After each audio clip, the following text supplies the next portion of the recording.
Second quote, "It is our task to compel the best natures to make the ascent and see the good.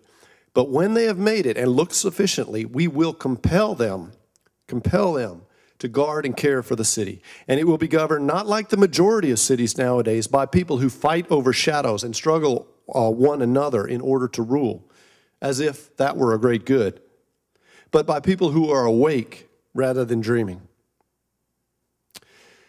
So, for our purposes, what does that mean? Well, I think we need to focus our education systems on education for justice.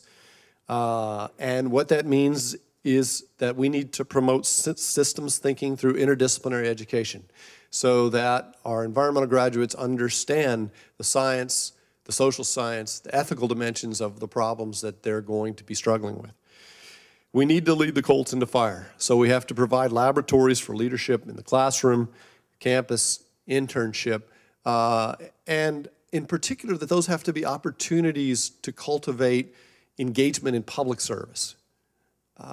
Because at the end of the day, unlike in the past where we've, I think, been indifferent to this, we need now to compel our graduates to guard and to care for the city.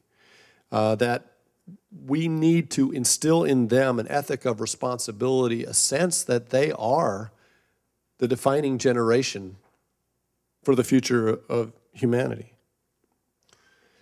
These are my kids. This is Emma and Liza.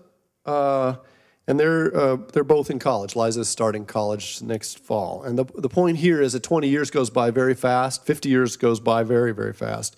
And when in 2073, Liza is at her 50th college reunion, the letter I want her to be able to write goes like this. It goes, "Over the 21st century, we lived through both deep recessions and economic booms, through wars and political upheavals. We experienced staggering technology breakthroughs, unprecedented droughts, sea level rise that forced tens of millions of people from their homes, large-scale extinctions, outbreak of new diseases and pests. Against this background, we and our classmates from around the world, we maintained a relentless focus. We rewired the entire planet with clean energy technologies. We redesigned every city on Earth.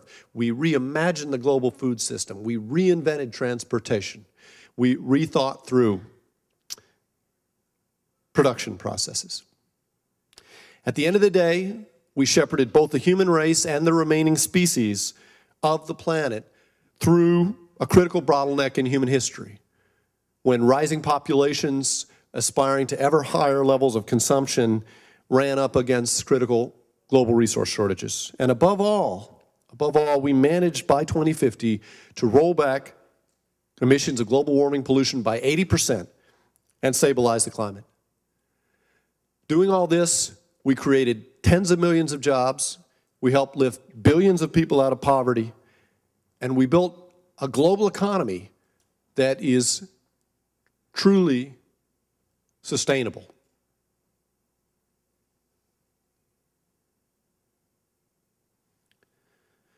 Well, that's our task for the weekend, right?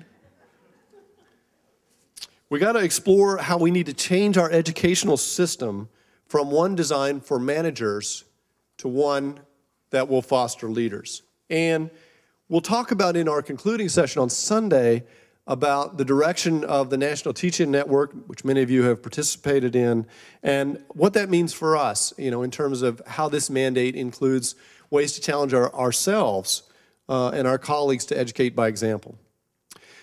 So that was a long introduction to our first panel, and I'd like to now invite our panelists up to the stage. So what we want to do today, and I'm just really thrilled with the panel that we put together, is really explore those two dimensions that Plato identified for us 2,400 years ago as being critical to the educational process, the kind of work that we're doing. So that means that we want to focus on the one hand on interdisciplinarity and on the other hand on leadership. And so we're going to start off today with a presentation by the faculty from the Bard Center for Environmental Policy. With that, I'll turn it over to Dr. Mara Ranville, who's one of the co-chairs or co-directors of the Bard Center for Environmental Policy.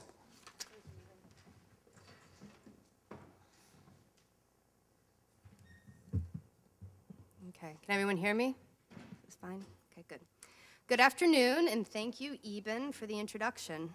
Before I begin, I wanted to say that it has been a privilege to act as the interim director of BCEP for the last almost 3 years, but that, even so, I'm very happy to be relinquishing the reins to Eben come August, and to say that I think I speak for all the faculty when I say that we are excited for the next incarnation of BCEP and eager to discover what new opportunities are ahead of us.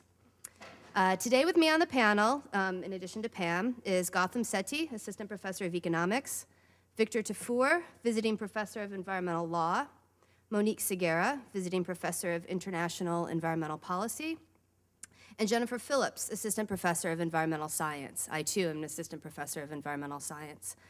Jen has shared the interim director duties with me this past year. This last year, I'm technically a co-interim director.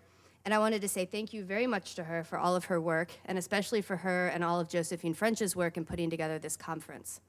I also wanted to take this opportunity to thank Dean Norton-Bakken for his leadership over the past couple of years, and to also say a big thank you to Dr. Joan Fox-Zavorsky, who was the woman who founded this program, and several of the aspects of the program we'll be discussing today are a direct legacy of her leadership with us.